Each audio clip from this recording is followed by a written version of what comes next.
I'd like to begin by talking about two phenomena, wealth denial and wealth stripping, and I'd like to talk about some examples of each. The maiden instance of wealth denial for Black Americans occurs at the end of the Civil War, or actually prior to the end of the Civil War, when provisions were made to provide the formerly enslaved with 40-acre land grants. Those provisions were reversed as a consequence of the decisions that were made by Andrew Johnson, Lincoln's successor. And in fact, I say that that process had actually begun before the war was over, because in January 1865, General Sherman made a commitment in Special Orders number 15 to actually allocate a substantial amount of land along the Atlantic coast between South Carolina and North Florida, specifically for the formerly enslaved, and in fact had started the process of settling 40,000 of the freedmen on 400,000 acres of land. Virtually all of that land was taken back from them and restored to the former slaveholders. So that's the beginning of the wealth denial process, and I would argue that that's the foundation for the extreme levels of wealth disparity that we observe today. I would also add that at the same time that blacks were being denied access to an initial endowment in wealth in the United States, a significant number of whites were getting a substantial land allocation under the Homestead Acts.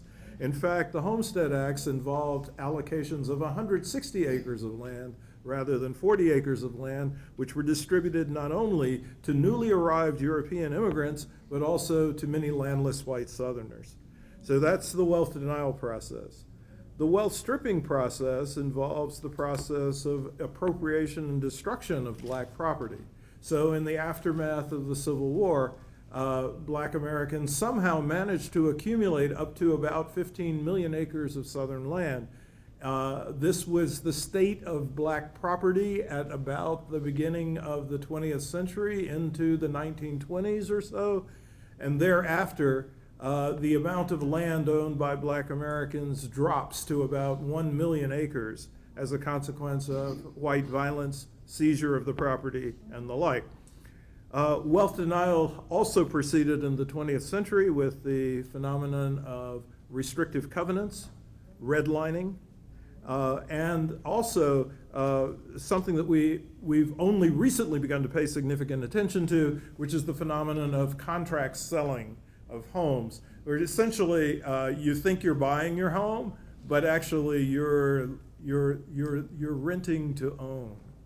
And if you miss a single payment, then the possession of the home reverts directly to the person who is holding what is de facto a lease on the home. Wealth denial is also associated with the general process of low wealth begetting further low wealth, or high wealth begetting higher wealth. So in effect, if you start the chain with a process of eliminating wealth at the beginning, across generations, you're going to have a worsening situation with respect to the wealth position of grandchildren and children. So at the core of this is the intergenerational transmission of resources, and that process works against equalization of wealth to the extent that you start the game with one group having virtually no wealth and the other having some significant amount. And a companion dimension that we should associate with wealth stripping to this day is the student debt problem, which to some degree disproportionately affects young Black Americans. So how large is this wealth disparity? Well, if we were to estimate it at the median, which means if we were to compare the middle white household against the middle black household, it would amount to approximately $154,000 at the median. So the median black household has about $17,600 in net worth. The median white household has about $171,000 in net worth. Now, what's striking about that, though, is the following. 97% of white wealth is held by white households who have a net worth above the white median. Okay? Let me repeat that. 97% of white wealth is held by white households who have a net worth above the white median. Okay. So this is indicative of the high degree of concentration of wealth in the United States. But if you were to attempt to close the gap by focusing on the median, you would omit 97% of the wealth that is held by white Americans. And so I've argued recently that what we should focus on is closing the wealth gap at the mean. So at what we traditionally think about as the average level of wealth. So, and those numbers are the following. The mean black household has a net worth of $138,000, and the mean white household has a net worth of $933,000.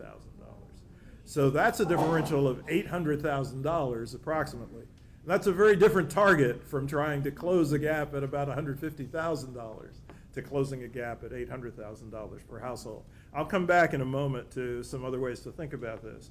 But the related issue that I want to address is how we think about the causes of this wealth inequality.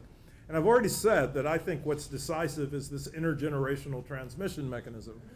Not only through inheritances, because actually a relatively small percentage of individuals get an inheritance of any significant amount, although the racial difference is palpable, but also through what we call in vivo transfers, which are transfers of resources that occur while the donor is still living. And these are important not only because of their size, but also because of their timing.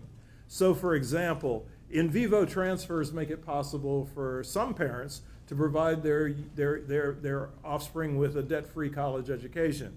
It provides some parents with the opportunity to give their son or daughter a car once they complete high school or once they complete college. It provides some parents with the capacity to support their child in obtaining resources to make a down payment on a home. So there's a capacity to build wealth that's associated with these transfers that occur while the donors are still living, as well as those transfers that occur after the donor has become deceased. Now, conventionally, people think, well, these kinds of disparities are attributable to other kinds of considerations. One argument that folks frequently make is, well, the wealth gap is because black folks are less well educated than white folks. The problem with that assertion is black college graduates who are heads of households have 2/3 of the net worth of white heads of households who have dropped out of high school. Then people say, well, you know, it's because of family structure issues. You know, so many more black families or single-parent families. But single-parent white families have more than 2 times the net worth of 2-parent black families. And then an argument is sometimes made that there's a different kind of savings behavior on the parts of blacks and whites. You know, blacks are more likely to be financially illiterate. They're more likely to be profligate with whatever money they receive. But if we look carefully at what the evidence actually indicates, there's no significant difference between black and white savings rates if you control for household income. And in fact, in several categories of household income, the black savings rate is actually slightly higher than the white savings rate. So none of those things explain it. I think we have to turn back to the intergenerational transmissions mechanism. So another way I want you to think about this gap is the following. In the United States today, black Americans collectively own about 2.6% of the nation's wealth. And that translates neatly into an estimate of $2.6 trillion because the nation's overall wealth level is about $100 trillion. This means that although black folks are 13 to 14% of the nation's population, they actually hold less than 3% of the nation's wealth. So using $100 trillion as the total, if we were to bring the black wealth level into conformity with the black proportion of the nation's population, it would require a transfer of somewhere between 10 to 12 trillion dollars. Okay? And I want to focus on that as a target that I think is the appropriate target for beginning to try to address what the central goal of a reparations program should be. So let me say at the outset, the major objective of a reparations program should be to eliminate the racial wealth gap. Okay. That being the case, that $10 to $12 trillion differential is something that has to be paid careful attention to in constructing a reparations program. I would also add that universal, non-race specific programs of a variety of types that many of the current candidates for the presidency are advocating will not accomplish that objective. Okay. So a reparations program should be motivated with the objective of eliminating the racial wealth gap, but it should also be motivated because of the historical pattern of atrocities that have been directed against Black Americans. And I'd like to highlight 3 phases of those atrocities. People frequently talk about slavery reparations, and of course, the history of slavery is something that's vital in crafting a reparations program. But slavery was the crucible that created a set of harms that occurred subsequent to the end of slavery. And I would include what Irv Joyner mentioned, the near century-long period of legal segregation in the United States, which was accompanied by a series of white massacres that took Black lives and appropriated Black property. Not solely Wilmington, but of course there was the bloody summer of 1919, where there was a wave of these massacres across the United States, ranging from Chicago, Illinois, to the District of Columbia, to Elaine, Arkansas, and then perhaps the most famous of these white massacres was in Tulsa, Oklahoma in 1921, and some of you may be familiar with a smaller scale but equally brutal massacre that took place in Rosewood, Florida in 1923. There was actually a film about this, and these massacres continued up until approximately the middle of the 1940s. Okay. And then there's the atrocities associated with the post-Civil Rights Act era of 1964. And here I would list mass incarceration. I would list police lynchings of unarmed Blacks. I would list employment discrimination. And then, of course, I'm an economist, so I always have to revert back to thinking about the persistent racial wealth gap. I would argue that it is critical that an important component of a reparations program, given our arrival at a fund to make payments out of the program, must involve direct payments from the U.S. government, which is the perpetrating entity, to eligible recipients. Okay? And there are precedents. So there's a substantial number of precedents for direct payments to the victims. The German payments to the victims of the Holocaust, the United States government payments to Japanese Americans who were unjustly incarcerated in World War II, and U.S. government payments to families who lost loved ones in the 9/11 tragedy. Okay. So who should be eligible among Black Americans to receive Black reparations? I would argue that there are 2 criteria.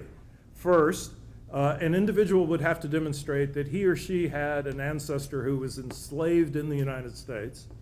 And second, for at least 10 years before the onset of the reparations program and or its enactment and or the enactment of a study commission for reparations, whichever comes first, the individual would have had to demonstrate that they self-identified as Black, Negro, or African American. And that's the community that should have the claim for Black reparations in the United States. Final set of observations that I'd like to make concern the goals that should be achieved by a reparations program.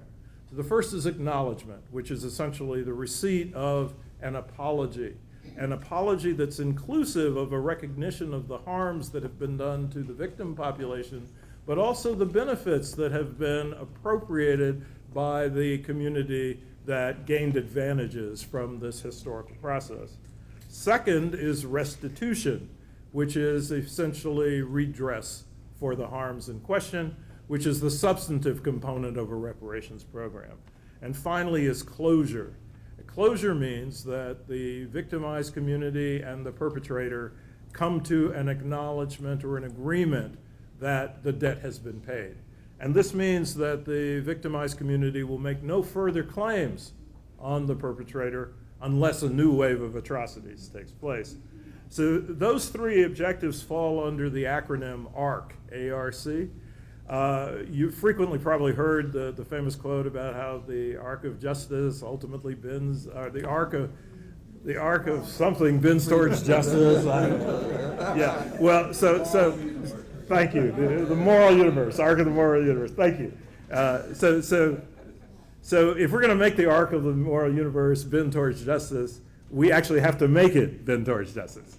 It's not something that's going to happen of its own accord. And so as a consequence, I think we have to move in the direction of adopting a reparations program.